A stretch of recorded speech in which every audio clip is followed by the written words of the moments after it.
बेटा चोलास ने जो टेम्पल्स बनवाए थे वो केवल वर्शिप के ही सेंटर नहीं थे, वहाँ पर economic social and cultural life के भी वो हब थे। जो चोलास थे उन्होंने एग्रीकल्चर और इरिगेशन को काफ़ी डेवलप किया। उन्होंने एग्रीकल्चर लैंड को बढ़ाने के लिए जंगलों को साफ करवाया और इरिगेशन के लिए बरसात के पानी को इकट्ठा करने के लिए टैंक बनवाए और चैनल्स के जरिए खेतों तक पानी पहुंचाने का कार्य किया गया, जिससे कि वहाँ की खेती ज़्यादा विकसित हो सकी। और due to development of irrigation agriculture settlement of peasants, तो वो क्या कहलाया, उर कहलाया। और जो प्रोस्पेरस ग्रुप ऑफ विलेजेस थे उन्हें नाडू कहा गया। और ये नाडू में एक विलेज काउंसिल होती थी जो कि विलेज का एडमिनिस्ट्रेशन देखती थी। तो जो चोलास किंग थे वो टाइटल और इम्पोर्टेंट ऑफिसेस देते थे जो रिच लैंड ऑनर्स थे उन्हें, जैसे कि मुविंद वेलन और अरियार। बच्चों ब्राह्मण्स को जो लैंड ग्रांट की जाती थी उसे ब्रह्मदया कहते थे। और ब्रह्मदया की जो लुक आफ्टर करने के लिए एक असेंबली होती थी जिसे सभा कहा जाता था। और इस सभा में की अलग अलग बहुत सारी कमेटियां बनी हुई होती थी जो कि इसके अलग अलग कार्य को करती थी। और इसी प्रकार का एसोसिएशन ट्रेडर्स का एसोसिएशन था जो कि नगरम कहलाया, जो कि टाउन्स के एडमिनिस्ट्रेटिव को देखता था।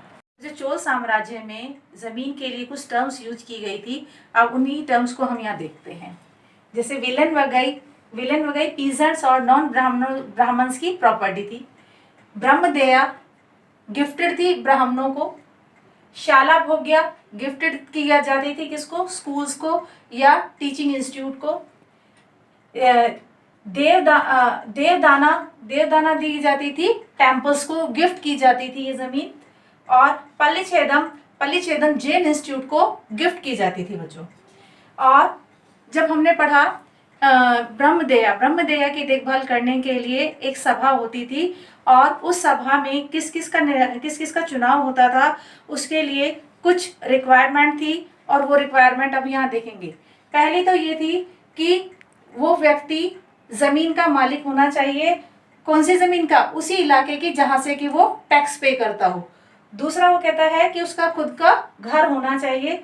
तीसरी रिक्वायरमेंट थी उसकी एज 35 से लेकर उसकी 70 ईयर्स तक उसकी एज होनी चाहिए थी। और जो मोस्ट इम्पॉर्टेंट जो उसकी रिक्वायरमेंट थी, नॉलेज ऑफ वेदा, उसे वेदों की जानकारी होनी चाहिए थी। और उसे ये उम्मीद की जाती थी कि न्याय और प्रशासन के मामले में वो ईमानदार रहेगा और उसे पूरी जानकारी होनी चाहिए।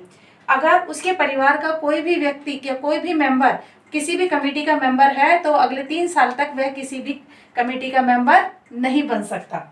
और इसी तरीके से उसे अपने अलावा अपने परिवार के दूसरे लोगों का भी अकाउंट डिटेल उन्हें देनी होती थी। बच्चों बात करते हैं पेरियार पुराणम की, जो कि तमिल वर्क था जो कि 12th सेंचुरी का में लिखा गया था, जिसमें कि कॉमन मैन की एंट्री किसी भी सभा में कैसे हो इसके बारे में लिखा गया था। इसमें किसी एक छोटे बच्चे को बुलाकर उससे एक बर्तन में से चिट निकलवाई जाती थी जिसमें कि लोगों के नाम लिखे जाते थे। वो बच्चा जिस चिट को निकालता था उसी व्यक्ति को वो सभा का मेंबर बना दिया जाता था। बच्चों ना केवल भारत में बल्कि भारत से बाहर दूसरे देशों में भी इसी प्रकार की निर्वाचन प्रणाली थी। चाइना में 7th सेंचुरी में जो एक शासन हुआ था जिसे कि तांग डायनेस्टी कहते हैं, जिसकी की कैपिटल जियांग थी। और वहाँ भी एडमिनिस्ट्रेशन और ब्यूरोक्रेसी में रिक्रूटमेंट के लिए एक एग्ज़ाम पास करना होता था जो कि 1911 तक चला था।